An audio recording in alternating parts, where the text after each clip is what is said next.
Mahindra and the rape survivor's uncle, who was recently moved to Tihar jail, were neighbors and friends. They went to school together too. 42-year-old Sagar, a milkman and a resident of the village, told the Quint.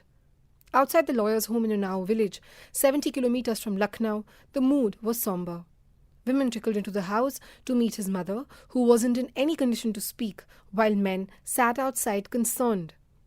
The lawyer's younger brother, 38-year-old Pinku, was getting intermittent calls from well-wishers. अब बेहतर है, doctor लोग बता रहे हैं. Doctors say he is better now, he calmly conveyed. From a family that has generations of farmers, the Unnao rape survivor's lawyer, Mahendra Singh, currently admitted in Lucknow's KGMU hospital, was the first one to complete his education and become a lawyer. We are all illiterate, but he always wanted to study, Pinku said, seated on the plastic chair under the big neem tree right outside their home.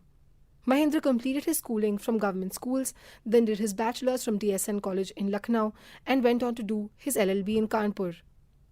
Name of the college I do not know, Pinku said. After completing his LLB, Mahendra went on to work for a lawyer in Unnao. After 5 to 6 years of working with him, he began his own practice. His colleague and senior on the Unnao case, Ajendra Avasthi, said Mahendra was overtly involved in the case.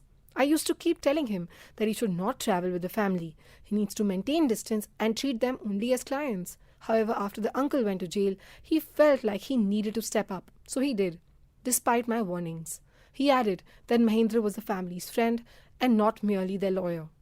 Mahendra lived barely 600 meters from the Unnao rape survivor's home and was friends with the survivor's uncle for years. Mahendra assisted him on multiple cases that were lodged against the uncle. Recalling the last chat he had had with Mahendra, Avasthi said, "We were sitting right here in the Unnao court complex and he was repeatedly saying we needed to get the uncle bail and get him closer to the family in Unnao as he was moved to Rai Bareli. The car in which the family met with the unfortunate accident was the lawyer's. A white-coloured Maruti Swift Dzire he had saved up for and bought over the years," Pinku mentioned. The family was in severe financial distress. The mother used to sell cow dung for few rupees. They would often travel on his fuel, Avasthi told us. Sagar adds that the uncle would come and speak to Mahendra whenever he was tensed. He was his confidant, he said. "I fear I can be murdered." These were the words the lawyer of the Unnao rape survivor wrote to the Unnao district magistrate on 15 July, 2 weeks before he was critically injured in a head-on collision with a truck in Uttar Pradesh's Rai Bareli.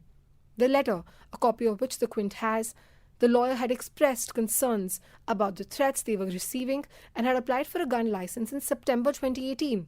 However, he said, due to influence and pressure from people in power, he had not got the approval yet. The DM acknowledged that he had received the letter and added that while we got the letter, there was no official application pending with my office staff for a gun license. The local police has to complete formalities before it comes to my office for approval. His brother said he didn't know as much about the threats. भैया हमें काम के बारे में ज़्यादा नहीं बताते थे. After the matter reached the Supreme Court, the lawyer for the first time in almost 3 years since the case was given security by CRPF.